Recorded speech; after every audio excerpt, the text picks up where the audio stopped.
Hello there!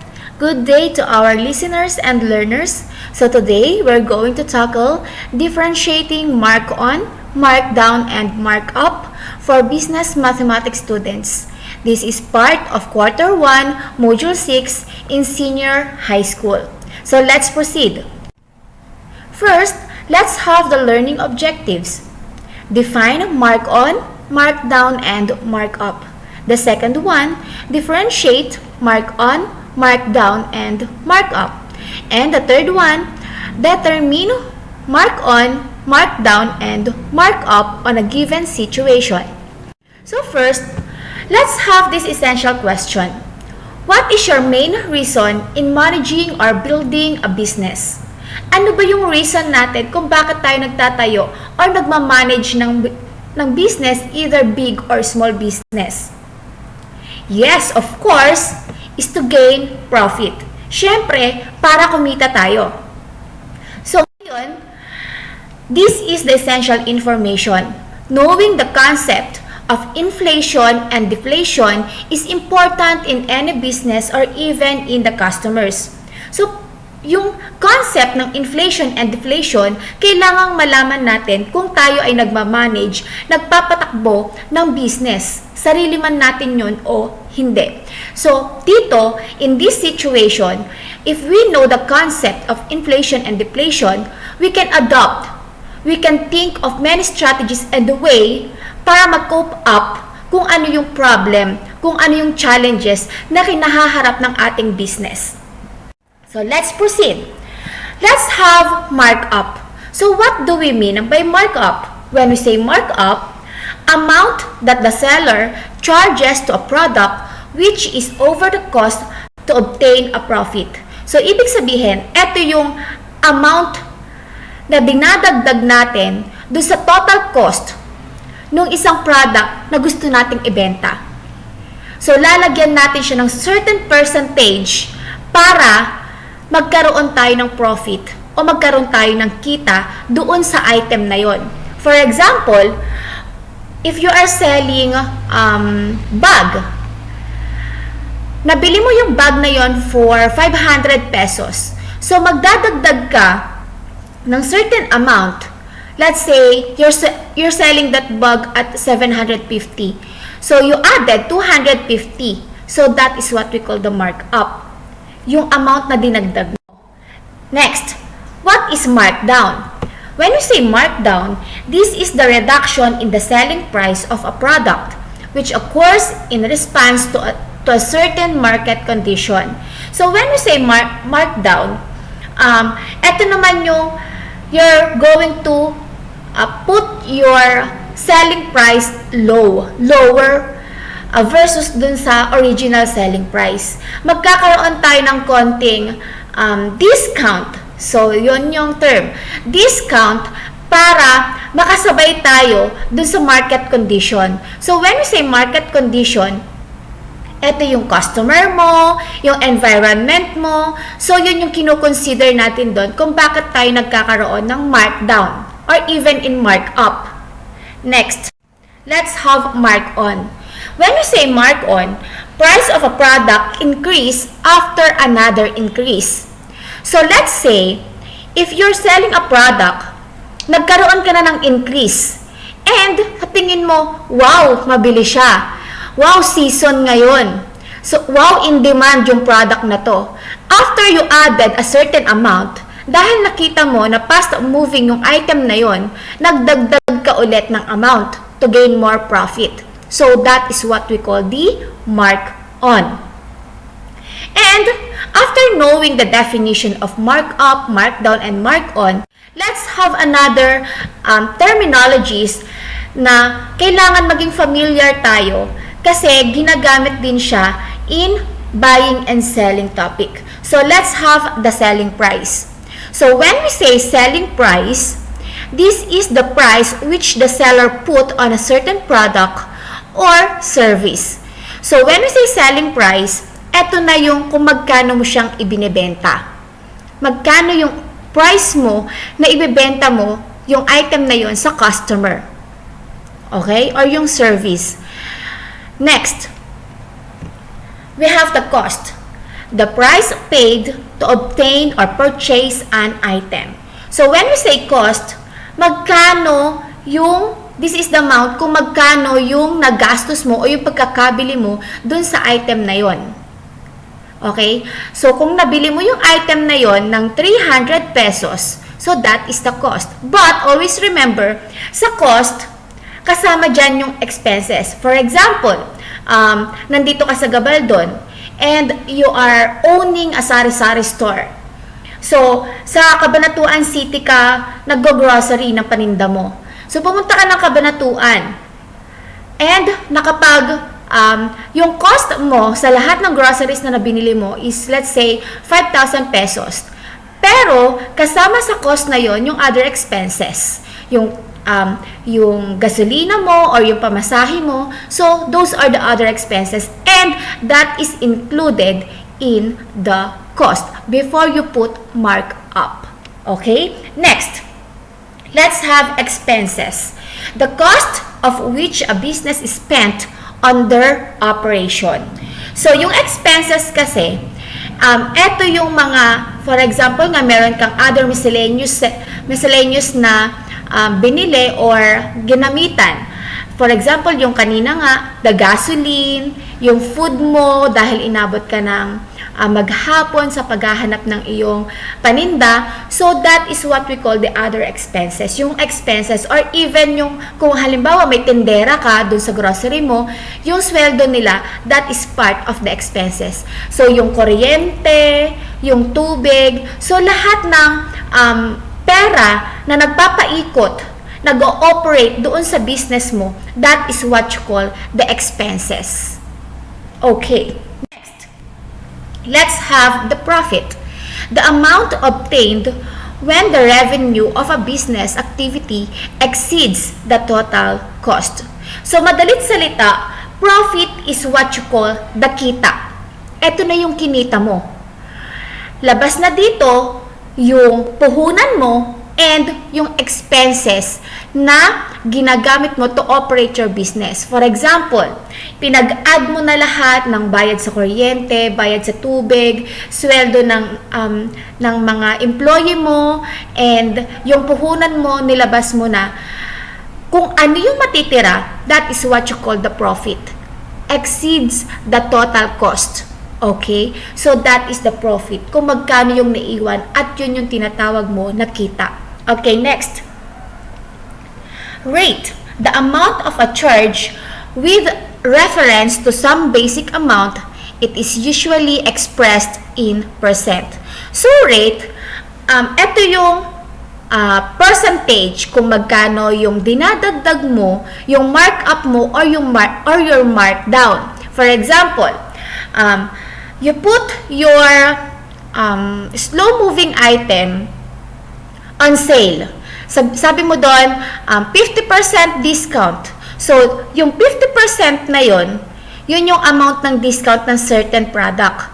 And that is what you call rate.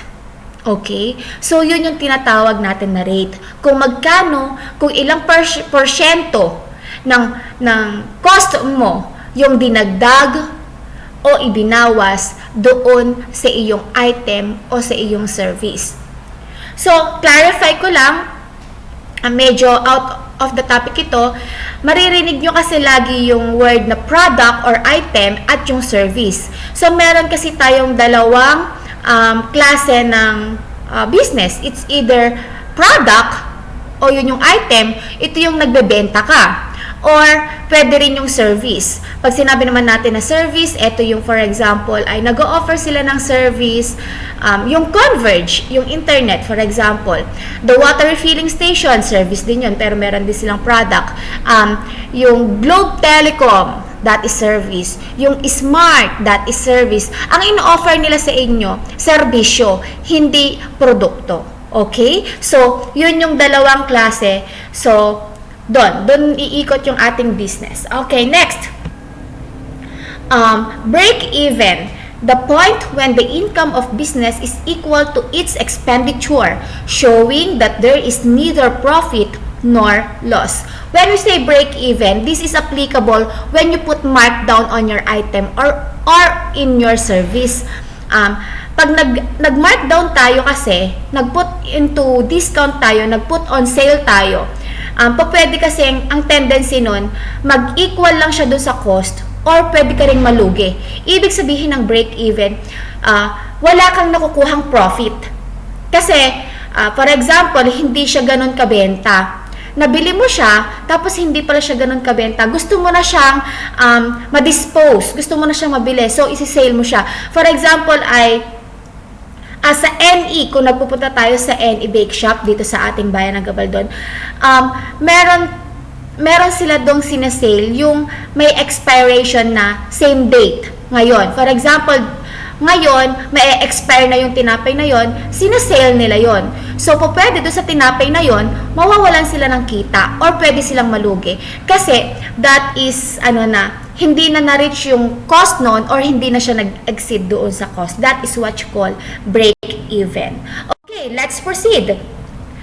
Mark up again, the sum of the cost and the markup determines the selling price. Okay, so, if you have the cost, and you put markup, that will produce your selling price.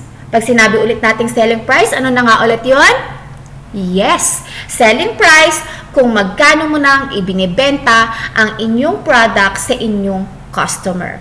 Okay? So, we have here situation and you're going to tell me kung ano ba siya, kung markup ba siya, markdown ba siya, or mark-on ba siya. Okay, obviously. So, next, so let's have examples. Number 1, the selling price of a bag is 500 pesos, which is purchased at 350 pesos. Is it marked up, marked down, or marked on? Okay, so obviously that is marked on, markup rather. Why? Because you have the cost that is 350 and you sell it at 500 pesos. Therefore, nagkaroon tayo ng additional amount from the cost and that is markup. So, nagkaroon ka ng additional amount kung magkano mo siyang binili at yun yung selling price mo. So, that is markup. Okay. Next, example. Number 2. A selling price of a pair of shoes is 3,999. The cost is 8% of the selling price. So, we have the situation. Cost is the 80% of the selling price. 80% daw ng selling price, yun yung cost. And, yung selling price natin is 3,999. Is it mark up, mark down, or mark on? Obviously, that is mark up. Kasi mas mababa yung cost niya kaysa dun sa ating selling price. So, yung cost ng pair of shoes na yon ay 3,199.20, 80% of the 3,999, and binibenta siya ng 3,999. Therefore, that is mark up. Okay, next number. Okay, let's have markdown. When you say markdown, business owners reduce the price to match competitors' price adjustments. However, imposing a markdown may result to zero profit. So, this is what I am saying earlier. When you put markdown, it's either tabla. Okay, that is the word, tabla. Ibig sabihin, pantay lang yung cost mo at saka yung cost mo at saka yung selling price mo. There is no profit. Okay? Or zero or loss of profit. Or pwede ring malugi ka doon. Okay? So, when you put a markdown and markdown ulit, so yun yung nagiging tendency. So, kung bakit tayo nagkakaroon ng markdown? Kasi, for example, marami nang nagtayo ng same business sa'yo. Sa paligid mo, marami ka ng competitors, marami ka ng kalaban. So, nagkakaroon tayo ng, kasi syempre, di ba, kung ikaw ang customer, kung same lang naman yung product ng seller na yon, dun ka nabibili sa mas mura. Di ba? So, you will put markdown para magpantay kayo. Makipag-compete ka ng patas dun sa mga kalaban mo. Or pwede din naman na dahil slow-moving item siya. Ibig sabihin ng slow-moving item, hindi siya ganon nabibili. Hindi siya ganon kailangan ng mga customers mo. Okay. Or pwede rin naman na dahil sa environment condition, so kakatapos ng bagyo o kaya pandemic, medyo alang source of income ang mga tao, so nagma-markdown tayo. So examples are, okay, so let's have this first. Temporary markdown. So meron tayong two types of markdown. The first one is the temporary markdown. Way to encourage the customers to buy their items by reducing the selling price temporarily. It aims to increase the demand of a certain item or product. And the next type is permanent markdown, used to remove the poor sales item on their business. This is done to clear their inventory. So when we say temporary markdown,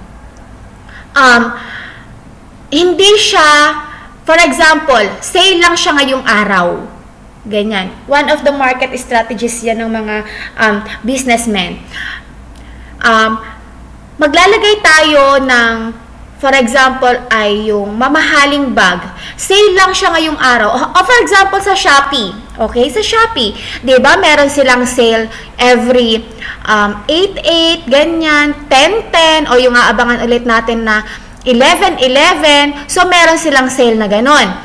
And then, meron din silang, for example, sale every payday sale. O yun, tuwing 15th and 30th of the month. 15th and 30th of the month. Meron silang tinatawag na payday sale. So, yun yung temporary markdown.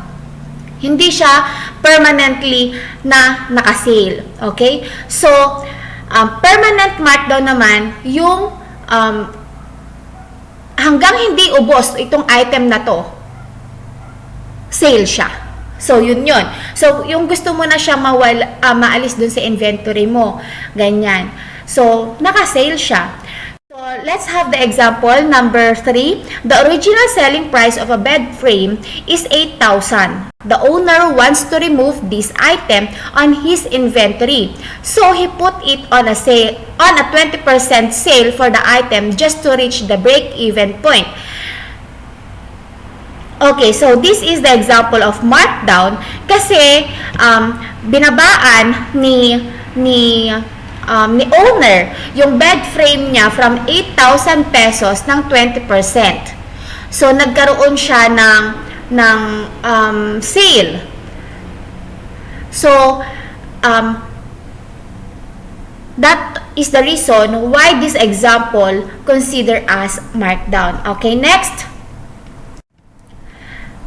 Number 4, the selling price of a smartphone is 18,000. You want to increase the demand of the item. So, you reduced its price by 10%.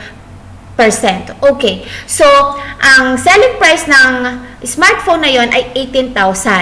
Pero para mag-increase yung demand, ibig sabihin maraming bumili, mas maraming maakit doon sa price ng cellphone na yon, nag-reduce ka from the selling price ng 10%. So, from 18,000, binabaan mo siya ng another 10%. So, that is an example of markdown. Okay, next, let's have the mark on. When we say mark on, this is used when after you add an increase on the price of a product, then grabbed an opportunity to add another amount to the price of a product. So, gaya ng sinabi ko kanina, nag-increase ka na, and nung nakita mo siguro na, wow, sabi mong ganyan sa sarili mo, ang bilis, ang daming may gusto ng item na to, magtataas ako ulit. So, that is mark on. Or, ikaw pa lang yung seller ng item na yon dito sa bayan mo o sa lugar mo. So, dahil maraming bumibili, naglagay ka na ng markup, nagdagdag ka ulit, so that is markup. Example, the original price of a cake is 500 pesos. A week before Christmas Day, a seller put a 10% increase on the price of its baked cakes. During Christmas, the seller then put another 10% to the original price of her cakes. Okay, so this is an example of mark on. Why? Because, di ba, during Christmas Day, tuwing Pasko, ang cakes talaga in demand. Kahit ang Pilipino, di ba, kahit na medyo naghihikahos, naghihirap, maghahanda at maghahanda pa rin. So, kaya naman, cake is very in-demand product during Christmas Day. Kaya itong seller na to, from her original price na 500, bago magpasko, nag-increase na siya ng 10%. And during Christmas Day, nag-additional ulit siya ng 10%. So, that's why that is an example of mark-on. 10% and another 10% is added to the product. Okay, next example. The demand of Filipino favorite food, lumpia. Okay, di ba? Ito yung Sharon Caneta tuwing may handaan. Lumpia increases whenever the New Year comes. 3 days before the New Year, a business owner sells the lumpia for 120 pesos per pack, which is 20 pesos higher than its original price. On the day of the New Year, the selling price of the lumpia becomes 150 pesos. So, let's translate it. Let's analyze it. Yung lumpia, because one of the favorite handa ng mga Pilipino, 3 days before New Year, nagtaas na si seller ng presyo ng lumpia niya. Nagtaas siya ng 20 pesos. So, yung original price niya, if we're going to analyze this as situation, 100 pesos lang. Pero, 3 days before, yung owner na yon o yung nagtitinda ng lumpia na yon, nagdagdag ng 20 pesos 3 days before New Year. And, during New Year or on the day of the New Year, yung 120 niyang per pack ng lumpia becomes 150. So, nagkaroon siya ng additional and nagkaroon ulit siya ng additional. That is the reason why it became an example of mark-on. Okay. Now, mark-on. Let's generalize it. Mark-on, this is the increase in the selling price after an increase, which means that after a markup, mark-on happens. So, diba, you have the selling price. Pag sinabi nating selling price, nandun na si markup. Part na si markup because selling price is the sum of cost and markup. So, kay markup, meron na siyang added amount para makagain ka ng profit. And kay mark-on, magdadagdag ka ulit. Kahit na once ka lang nagdagdag, basta may markup doon at saka nagdagdag ka ulit, that is mark-on.